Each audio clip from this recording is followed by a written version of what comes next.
What a time to be alive. The brand new album from Tom Walker, his debut, comes out October 19th, and he joins us here in San Francisco. Hey man, how's it going? Good, how are you? Yeah, not too bad, thank you. This, I think, is your first time?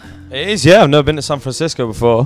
Looks like a super cool city, so Yeah. I'm excited for the gig. You just landed like a couple hours ago, too, right? You're Yeah. on a whirlwind right now. Yeah, I landed like 3 hours ago. We did the music video for the song that I'm going to do so yesterday, and then we've just finishing the album in the studio today before I came to this venue. So Wow. it's been pretty hectic. Yeah, well, that's great. It's fantastic to hear that you're journeying all over the place. You're filming videos. Is this type of work what you envisioned it to be? Definitely didn't think it would be this hard work, but it's definitely fulfilling and definitely really fun. It's like I'm really busy all the time, but I look at the stuff I'm doing, like flying from Toronto into San Francisco, then going to the studio, finishing some mixes, then coming here, then doing a gig. You know what I mean? Yeah. Never thought I'd be doing that stuff when... If the 15-year-old me could see me now, he'd be absolutely buzzing. For 15-year-old you that was into Foo Fighters and AC/DC and the stereotypical teenage boy classic rock type stuff.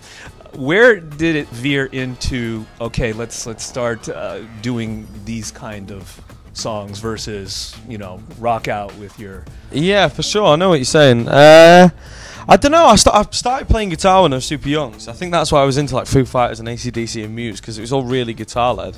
But I didn't really start properly songwriting until I was like 18. And by that point, I'd kind of put the electric guitar aside for a minute and got an acoustic and started writing songs. And I think it all just stemmed from there. I got into like a lot of John Mayer stuff and Paolo Nutini and Ed Sheeran and Was there a gateway song or artist that kind of opened your eyes into that style of music? I think it was probably Arctic Monkeys' first album. I mean, because the storytelling on it was so intricate and so amazing, and just I felt like I could relate to it really heavily. Yeah. But also it had the kind of guitar-led indie rock stuff, but the songs were there. So that was the first time where I was like, oh right, this is really cool. I mean, Foo Fighters have got some amazing songs, but for Arctic Monkeys it was so wordy and like it painted such a picture of the story. And I think from then on I kind of started trying to write in that style, and it just evolved and evolved over time. Did you ever try to cover? I bet you look good on the dance floor. I've definitely sang it a few times, yep. Totally. Yeah. I remember like walking home from school listening to that song, singing it with my mates in the street. So yeah, it was a big point in my life. You're on the cusp of the debut album that we talked about earlier, right? And obviously "Leave a Light On" is kind of the signature song so far. Sure. That introduced a lot of people to you and your music.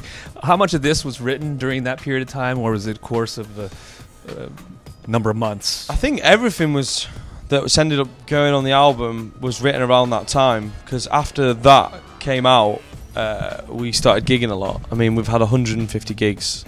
Not so far, but in the total of the year, from January to December, there's 150 gigs.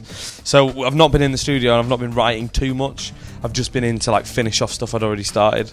So yeah, everything was written around the time of "Leave a Light On." I think "Angels" was written like either before or after, I can't remember, but it was like within a couple of months of each other. And so is this kind of the next progression from "Blessings," the EP that you had released? Yeah, definitely. I think it's such a good flow. Like, I feel like we got the track order perfect.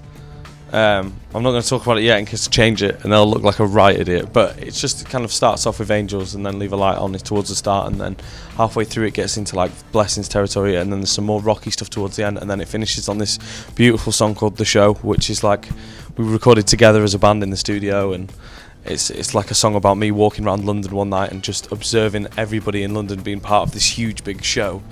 And you can hear like bicycles driving past and like police cars moving from the speakers, and it's such a cool journey at the moment. So yeah, I'm really over the moon with it. I thought I would never ever be able to put it out because I'm a perfectionist, but it sounds amazing. That's good, right? I think a lot of artists are looking for those mistakes, those quote-unquote happy mistakes. Sure. Right? So don't labor too much over No, I think you can end up ruining it for yourself, because, if you listen to something too many times, it starts to wear, no matter how good it is, you know what I mean? Like, so after a while, you're just like, God, this is like 98th listen in a week. This is driving me. But I'm not at that point yet. I'm really still enjoying it. Like, going in today and listening to it, it sounded great. So the album title is a kind of one of those internet sayings too. I got to make a reference, right? What a time to be alive. Yeah. You see that all over the place. Yeah. It's like, hashtag what a time to be alive. Right. Yeah. So in that vein, Did you participate in the In My Feelings challenge over the summer? No, I didn't. No, I don't think I did actually. Would you? Maybe. Sounds like you already have. Possibly. In a private Instagram story of some sort. My feelings are in my songs, you know what I mean? If they're generally not on social media. It's me like taking pictures with stupid. You got to remember that line. Yeah.